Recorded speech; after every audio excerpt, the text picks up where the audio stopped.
So ആദ്യം തന്നെ ഞാൻ നിങ്ങളോട് ഓരോരുത്തരോട് ഒരു കാര്യം പറയും. ഈ ഒരു സിനിമ ഞാൻ കാണണമെന്ന് വിചാരിച്ചു പോയി കണ്ടതൊന്നുമല്ല. ഇന്ന് ഞാൻ ബീറ്റിൽ ജൂസ് സിനിമ കാണാൻ പോയതിന്റെ കൂടെ തന്നെ എൻ്റെ ഫ്രണ്ട്സുകൾ എല്ലാവരും കൂടി എന്നെ നിർബന്ധിപ്പിച്ച് കൊണ്ടിരുത്തി കാണിച്ചൊരു സിനിമ തന്നെയാണ് നമ്മുടെ വിജയ് അണ്ണൻ്റെ പുതിയ greatest of all the time അല്ലെങ്കിൽ ഗോട്ട് എന്ന് പറഞ്ഞിട്ടുള്ള ഈ ഒരു സിനിമ തന്നെ. സോ ഒരു തലപതിയുടെ ഫാനാണോ ഞാനെന്ന് ചോദിച്ചു കഴിഞ്ഞാൽ ഞാനൊരു ഫാനൊന്നുമല്ല. ഞാനൊരു കാഷ്വൽ ആയിട്ടൊരു സിനിമ കാണുന്ന ഒരു വ്യക്തി മാത്രമാണ്. കാരണം അതുകൊണ്ട് തന്നെ ഞാൻ പറയും, ഇതൊരു റിവ്യൂ ആയിട്ട് നിങ്ങൾ കൂട്ടണ്ട.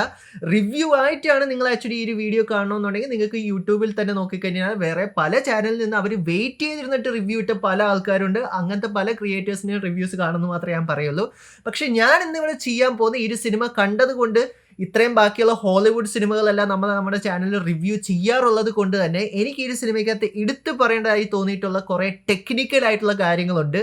ഞാൻ എന്താ പറയാൻ പോണേ നിങ്ങൾക്ക് ഇപ്പം തന്നെ ഊഹിക്കാൻ പറ്റുമെന്ന് ഞാൻ പ്രതീക്ഷിക്കുന്നുണ്ട്. ആൻഡ് ആ ഒരു ടെക്നിക്കൽ സൈഡാണ് നമ്മൾ ഇന്നിവിടെ റിവ്യൂ ചെയ്യാൻ പോണ, അല്ലാതെ സിനിമയല്ല റിവ്യൂ ചെയ്യാൻ പോകുന്നത്. കാരണം അതിലേക്ക് ഞാൻ പോയി കഴിഞ്ഞാൽ എനിക്കറിയാം കുറേയധികം വിജയ് ഫാൻസിന് അത് ഇഷ്ടപ്പെടുമെന്ന് എനിക്ക് തോന്നുന്നില്ല. പക്ഷേ ടെക്നിക്കൽ സൈഡ് നമ്മൾ ഈ സിനിമയെക്കുറിച്ച് ചർച്ച ചെയ്യേണ്ടത് തന്നെയാണ്. കാരണം നമ്മുടെ ഇന്ത്യൻ സിനിമ പോകുന്ന ഒരു രീതി എന്താ പറയണ്ട, നമുക്ക് എപ്പോഴും ഇവോൾവ് ചെയ്യുക വേണ്ടത്. പക്ഷെ ഇതിലേക്ക് നമ്മൾ നോക്കിക്കഴിഞ്ഞാൽ നമ്മുടെ ഇന്ത്യൻ സിനിമ ഇവോൾവ് ചെയ്യുന്നുണ്ട്, പക്ഷെ ബാക്ക്വേർഡ് ആയിട്ടാണ് ഇവോൾവ് ചെയ്യുന്നതെന്നാണ് എനിക്ക് പേഴ്സണലി ഈ ഒരു സിനിമ കണ്ടിരുന്നപ്പോൾ എനിക്ക് തോന്നിയിട്ടുള്ളത്. സോ നമുക്ക് ഗോട്ടിന്റെ ടെക്നിക്കൽ റിവ്യൂയിലേക്ക് കിടക്കാം. സോ ഈ സിനിമയുടെ ഡയറക്ടർ ആയിട്ടുള്ള വെങ്കട് പ്രഭു ഒരു കിഡിലൻ ആയിട്ടുള്ള ഒരു ഗോട്ട് ആയിട്ടുള്ള ഒരു ഡയറക്ടർ തന്നെയാണ്. എൻ്റെ പേഴ്സണൽ ഫേവറേറ്റ് വെങ്കട് പ്രഭു സിനിമ ഏതാണെന്ന് വെച്ചാൽ അത് മറ്റൊന്നുമല്ല, മങ്കാത്ത തന്നെയാണ്. കാരണം മങ്കാത്ത ഉണ്ടാക്കിയിട്ടുള്ള ഓളോ ഒന്നും ഈ അടുത്തൊന്നും ആ ഒരു ജനറേഷനിലുള്ള ഒരു സിനിമ ഉണ്ടാക്കിയതായിട്ട് എനിക്ക് പേഴ്സണലി എനിക്ക് തോന്നിയിട്ടില്ല. കാരണം അത്രയും കിഡിലനായിട്ടുള്ള ഒരു സിനിമയായിരുന്നു മങ്കാത്ത. എനിക്കിപ്പോഴും ഓർമ്മയുണ്ട് 500 കോടിയുടെ എന്നൊക്കെ പറയുന്ന ആ ഒരു ഡയലോഗ് എല്ലാം എന്താ പറയുക, ഭയങ്കര ഐക്കോണിക് ആയിട്ടുള്ളൊരു സിനിമ തന്നെയായിരുന്നു മങ്കാത്ത. സോ അങ്ങനെ ആലോചിച്ച് ഞാൻ സത്യം പറഞ്ഞാൽ greatest of all the time ഗോട്ടിൻ്റെ ട്രെയിലർ ഇറങ്ങിയ സമയത്തൊന്ന് ഞാൻ ട്രെയിലർ കണ്ടിട്ടുണ്ടായിരുന്നു. ഞാൻ അതിൻ്റെ റിയാക്ഷൻ ചെയ്യാതിരുന്നതിൻ്റെ ഏറ്റവും വലിയ റീസൺ എന്താണെന്ന് പറഞ്ഞാൽ ഞാൻ ട്രെയിലർ കണ്ടിട്ട് ഒരു രീതിയിൽ ഞാൻ ഇംപ്രസ് ആയില്ല. കാരണം ലിയോയുടെ ട്രെയിലർ നിങ്ങൾ എടുത്തു നോക്ക്. ലിയോയുടെ ട്രെയിലർ കുറച്ചും കൂടി കിഡിലനായിട്ടുള്ള ഒരു ട്രെയിലർ തന്നെയാണ് നമുക്ക് കിട്ടിയിട്ടുള്ളത്. അതിൻ്റെ കൂടെ തന്നെ അനിരുദ്ധിൻ്റെ ഐക്കോണിക് BGM കാര്യങ്ങളെല്ലാം വെച്ച് നമ്മൾ നോക്കുവാണെങ്കിൽ തന്നെ. പക്ഷേ അവിടെ നമ്മൾ ഗോഡിലേക്ക് നോക്കിക്കഴിഞ്ഞാൽ എനിക്ക് ഗോഡിനകത്ത് പ്രത്യേകിച്ച് ഇംപ്രസീവ് ആയിട്ട് ഒരു സാധനം എനിക്ക് തോന്നിയിട്ടില്ലായിരുന്നു. ആൻഡ് അതേ സെയിം ഡിസപ്പോയിൻമെൻറ്റ് തന്നെയായിരുന്നു ഈ ഒരു സിനിമ കാണണോ വേണ്ടിയെന്നുള്ള ഒരേ ഒരു ക്വസ്റ്റ്യൻ എൻ്റെ മൈൻഡിലുണ്ടായിരുന്നത്. പിന്നെ ഫ്രണ്ട്സ് എല്ലാം പറഞ്ഞപ്പോൾ ഞാൻ പിന്നെ വിചാരിച്ചു ഓക്കെ നമുക്ക് പോയി കണ്ടു നോക്കുക. തലപതിയുടെ ഇനിയിപ്പോൾ ചിലപ്പോൾ പുള്ളിക്കാരൻ ഇലക്ഷൻ കാര്യത്തിലേക്ക് പൊളിറ്റിക്സിലേക്കൊക്കെ ഇറങ്ങിയാൽ ചിലപ്പോൾ അധികം സിനിമകളൊന്നും ചെയ്യില്ലായിരിക്കാം. സോ നമുക്കിപ്പോൾ പുള്ളിക്കാരൻ ഇറങ്ങുന്ന സമയത്ത് ആ ഒരു സിനിമ സപ്പോർട്ട് ചെയ്യാൻ തന്നെയാണ് ഞാനും പ്രതീക്ഷിച്ചിട്ടുണ്ടായിരുന്നത്. പക്ഷേ ഒരേ ഒരു കാര്യം എനിക്ക് പറയാനുള്ളൂ, സിനിമ എനിക്ക് ഇഷ്ടപ്പെട്ടില്ല. ഭയങ്കര മീഡിയോക്കർ ആയിട്ടുള്ളൊരു സിനിമയായിട്ടാണ് എനിക്ക് തോന്നിയത്. അത് ഞാൻ പറഞ്ഞേക്കാം, വിജയ് ഫാൻസിന് വേണ്ടിയിട്ടുള്ളൊരു സിനിമയാണ്. കാരണം നമുക്കറിയാം വിജയ് എന്ന് പറയുന്ന ഒരു ബ്രാൻഡ് തന്നെയാണ്. സോ അതുകൊണ്ട് തന്നെ വിജയ് എന്ന് പറയുന്ന ആ ഒരു പ്രൊഡക്റ്റിൽ നിന്ന് ഇറങ്ങുന്ന എന്തൊരു സിനിമയും വാങ്ങാൻ അല്ലെങ്കിൽ അത് കൺസ്യൂം ചെയ്യാൻ ഒത്തിരി ഫാൻസ് ഉണ്ട്. സോ ഫാൻസ് എന്തായാലും കാണും, ഇല്ലെന്നൊന്നും ഞാൻ പറയുന്നില്ല.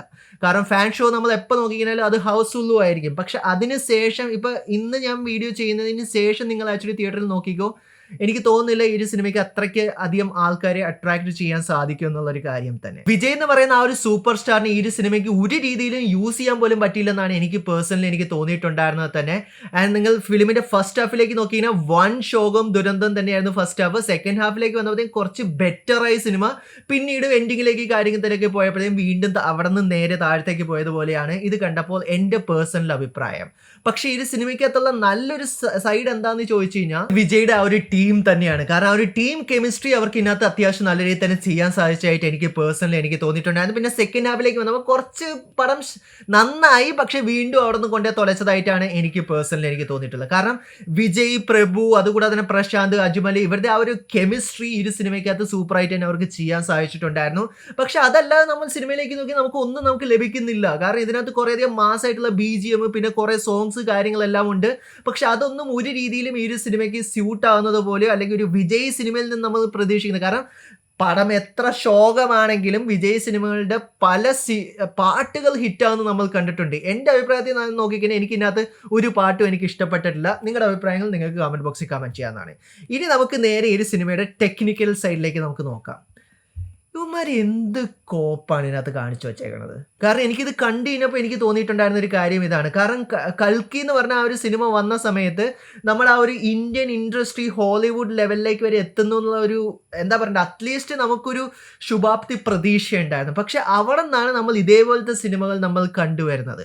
കാരണം എനിക്ക് സത്യം പറഞ്ഞാൽ ഗോട്ട് സിനിമ കണ്ടപ്പോൾ എനിക്ക് വിജയുടെ ഇതിനു മുമ്പ് ഇറങ്ങിയിട്ടുണ്ടായിരുന്ന പുലി സിനിമയാണ് എനിക്ക് ഓർമ്മ വന്നിട്ടുണ്ടായിരുന്നത്. കാരണം ചുട്ടി ടി വിയിലുള്ള കാർട്ടൂണിനേക്കാളും ക്വാളിറ്റി ഉള്ളതുപോലെ പുലി സിനിമ കണ്ടപ്പോൾ എനിക്ക് തോന്നിയിട്ടുണ്ടായിരുന്നു. കാരണം ഏകദേശം അതേ ഒരു വൈബാണ് എനിക്ക് സത്യം പറഞ്ഞാൽ ഗോട്ട് സിനിമ കണ്ടപ്പോഴും എനിക്ക് പേഴ്സണലി എനിക്ക് തോന്നിയിട്ടുണ്ടായിരുന്ന ഒരു കാര്യം തന്നെ. കാരണം ഇതെനിക്കൊരു പുലി 2.0 പോലെ എനിക്ക് പേഴ്സണലി എനിക്ക് തോന്നിയിട്ടുണ്ടായിരുന്നു. കാരണം അതിനും മാത്രം രീതിയിലുള്ള കുറേ അപരാധങ്ങൾ നമുക്ക് ഈ ഒരു സിനിമയിൽ നമുക്ക് കാണാൻ കഴിഞ്ഞിട്ടുണ്ട്. എസ്പെഷ്യലി എടുത്ത് പറയേണ്ടത്, അത് ഞാൻ പറയാതെ തന്നെ നിങ്ങളിപ്പോൾ കേട്ടിട്ടുണ്ടാവും, ഡി ഏജിങ്ങും ഡീപ് ഫേക്കും തന്നെയാണ്.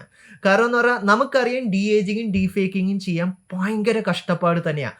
ഹോളിവുഡിലെ തന്നെ പല സിനിമകൾ അത് ഇപ്പോഴും അവർ തന്നെ ചെയ്ത് നോക്കിയിട്ട് അവരെ കൊണ്ട് വർക്കൗട്ട് ചെയ്യാൻ പറ്റാതെ നമ്മൾ പല സിനിമകളും നമ്മൾ കണ്ടിട്ടുണ്ട്. എൻ്റെ അഭിപ്രായം ഞാൻ പറയാം, ഞാൻ ആദ്യമായി ഈ ഡീപ് ഫേക്കും ഡി ഏജിങ്ങും കണ്ടിട്ടുണ്ടായിരുന്ന സ്റ്റാർ വാർസ് റോഗ് വണ്ണിലായിരുന്നു. അതിനകത്ത് പ്രിൻസസ് ലിയയുടെ ക്യാരക്ടറിലേക്ക് നിങ്ങൾ നോക്കിയാൽ നിങ്ങൾക്ക് അറിയാൻ പറ്റും, അത് പ്രിൻസസ് ലെയുടെ അയലക്കത്ത് പോലും എത്തിയിട്ടില്ല ആ ഒരു ക്യാരക്ടർ. അത് ഈ ഒരു സാധനം ഭയങ്കര കോൺട്രവേഴ്സി വരെ ആക്ച്വലി ഹോളിവുഡിൽ ഉണ്ടാക്കിയിട്ടുണ്ടായിരുന്നു. അതിനുശേഷം നമ്മൾ ക്യാപ്റ്റൻ മാർവൽ സിനിമയ്ക്കകത്ത് സാമുവൽ എൽ ജാക്സനെ ഡി ഏജിങ് ചെയ്യണം നമ്മൾ കണ്ടിട്ടുണ്ടായിരുന്നു. അത് പക്ഷേ അത്യാവശ്യം കുഴപ്പമില്ലായിരുന്നു. പിന്നീട് ഇന്ത്യാന ജോൺസിന്റെ പുതിയ സിനിമയ്ക്കകത്ത് ഹാരിസൺ ഫോർഡിനെ ചെയ്യണം നമ്മൾ കണ്ടിട്ടുണ്ടായിരുന്നു. അതും ഒത്തിരി ഇഷ്യൂസ് ഉണ്ടായിരുന്നു.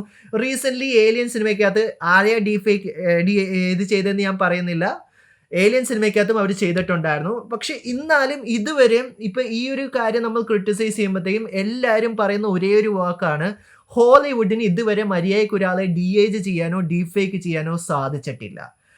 ഹോളിവുഡിന് സാധിക്കാത്ത ടെക്നോളജി നമ്മൾ ഇന്ത്യയിൽ കൊണ്ടുവന്നിട്ട് എന്ത് മലമറയ്ക്കാമെന്നാണ് ഇവർ വിചാരിച്ചതെന്നാണ് എനിക്ക് പേഴ്സണലി എനിക്ക് കണ്ടപ്പോൾ തോന്നിയിട്ടുള്ളത് തന്നെ. കാരണം എന്ന് പറഞ്ഞാൽ വിജയുടെ യങ്ങർ സെൽഫ്, ഞാൻ ഇത്രേ പറയുള്ളൂ, എന്തോരം ചൈൽഡ് ആക്ടേഴ്സ് ഉണ്ട്, അവരെ വെച്ച് അവർക്ക് ചെയ്തുകൂടായിരുന്നു. ഇതെല്ലാം വിജയണ്ണനെ വെച്ച് തന്നെ ചെയ്യണമെന്ന് എന്തായിരുന്നു നിർബന്ധം ഉണ്ടായിരുന്നത്?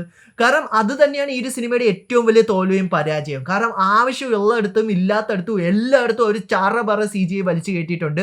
കാരണം ഇതാണ് ഇപ്പോൾ പുതിയ ട്രെൻഡിങ് ആയിട്ടുള്ള ഒരു ടെക്നോളജി, ഇത് നമുക്ക് സിനിമയ്ക്കകത്ത് മൊത്തം കൊണ്ടുവരണം. എന്നെ ഏറ്റവും കൂടുതൽ ബോർ ചെയ്യിപ്പിച്ചിട്ടുണ്ടായിരുന്ന ഒരു കാര്യം ഇതാണ്. കാരണം എന്ന് പറഞ്ഞാൽ ഇങ്ങനെയാണ് നമുക്ക് ഇനി ഫിലിം വേൾഡിനകത്ത് ഇതേപോലത്തെ CGI VFX ഇതേപോലത്തെ നമുക്ക് ലഭിക്കുവാണെങ്കിൽ ആൾക്കാർ സിനിമ ട്രോൾ അല്ല, ഇതിനേക്കാളും രീതിയിൽ ഫാൻസ് സപ്പോർട്ട് ചെയ്യുമായിരിക്കും. ആ സപ്പോർട്ട് ചെയ്യുന്ന ഫാൻസിൻ്റെ വരെ എന്താ പറയണ്ടേ, ആ ഒരു ലോയൽറ്റിയാണ് നിങ്ങൾ ആക്ച്വലി ക്വസ്റ്റ്യൻ ചെയ്യുന്നത് പോലെ എനിക്ക് ഈ സിനിമ കണ്ടപ്പോൾ എനിക്ക് തോന്നിയിട്ടുണ്ടായിരുന്നത്. ആൻഡ് നിങ്ങൾക്ക് ചെയ്യാൻ പറ്റില്ലെങ്കിൽ ചെയ്യണ്ടെന്ന് വിചാരിക്കുക. കാരണം എന്ന് പറഞ്ഞാൽ അറിയാം ഇതേപോലത്തെ ടെക്നോളജി ഇനിയും കുറച്ച് സമയം എടുക്കും അത് കുറച്ചും കൂടി റിയാലിറ്റിയിൽ കൊണ്ടുവരാൻ. നമ്മൾ പണ്ട് എങ്ങനെയാണ് നമ്മൾ സിനിമ ചെയ്തുകൊണ്ടിരുന്നത്? നമ്മൾ പണ്ട് ആരും അതായത് ഇതേപോലത്തെ ഡീപ് ഫേക്കും എയും കാര്യങ്ങളും യൂസ് ചെയ്തിട്ടൊന്നും അല്ലായിരുന്നു നമ്മൾ ചെയ്തിട്ടുണ്ടായിരുന്നത്. സോ ഞാൻ ഇത്രയും പറയുള്ളൂ, ഒരു കാര്യം ഇമ്പോസിബിൾ ആണെന്നൊന്നും ഞാൻ പറയുന്നില്ല, പക്ഷെ ഇപ്പോഴത്തെ സിറ്റുവേഷനിൽ ഈ ഒരു ടെക്നോളജി അത്രയും വളർന്നിട്ടില്ല. പിന്നെ നമ്മുടെ ഇന്ത്യൻ സിനിമ ആ ഒരു ടെക്നോളജി അഡാപ്റ്റ് ചെയ്യാൻ കുറച്ചും കൂടി ടൈം എന്താണെങ്കിലും എടുക്കും. ഹോളിവുഡ് പോലും ഈ ഒരു ടെക്നോളജി ഇപ്പോഴും മര്യാദയ്ക്ക് നല്ല രീതിയിൽ തന്നെ അഡാപ്റ്റ് ചെയ്യാൻ അവർക്ക് സാധിച്ചിട്ടില്ല. സോ അങ്ങനെ നിൽക്കുന്നൊരു സമയത്ത് ഇതിൻ്റെ ആവശ്യം ഉണ്ടായതായിട്ട് എനിക്ക് പേഴ്സണലി എനിക്ക് തോന്നിയിട്ടില്ലായിരുന്നു. കാരണം ഇത് പല രീതിയിൽ നമ്മൾ ആക്ച്വലി കാണുമ്പോഴത്തേക്കും ക്രിഞ്ച് ആഫ്റ്റർ ക്രിഞ്ച് ആയിട്ട് തന്നെയാണ് എനിക്ക് പേഴ്സണലി എനിക്ക് തോന്നിയിട്ടുണ്ടായിരുന്നത്. അത് ആ ഒരു എക്സ്പീരിയൻസും കുറച്ചും കൂടി റൂയിൻ ചെയ്തു. ഞാൻ ഫിലിമിൻ്റെ കഥയോ ഇതോ ഒന്നും ഞാൻ ടച്ച് ചെയ്യുന്നില്ല.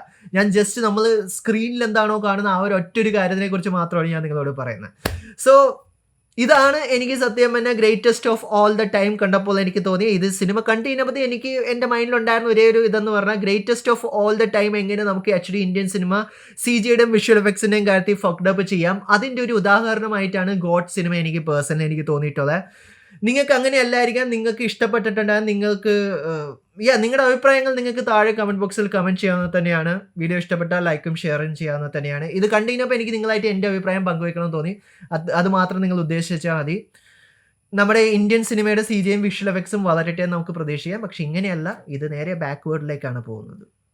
So thank you so much for watching this video. Video ഇഷ്ടപ്പെട്ടാൽ ലൈക്കും ഷെയറും ചെയ്യാം, ഇഷ്ടപ്പെട്ടില്ലെങ്കിൽ നിങ്ങൾക്ക് ഡിസ്ലൈക്ക് ചെയ്യാം. So stay safe guys, stay awesome. See you guys next episode.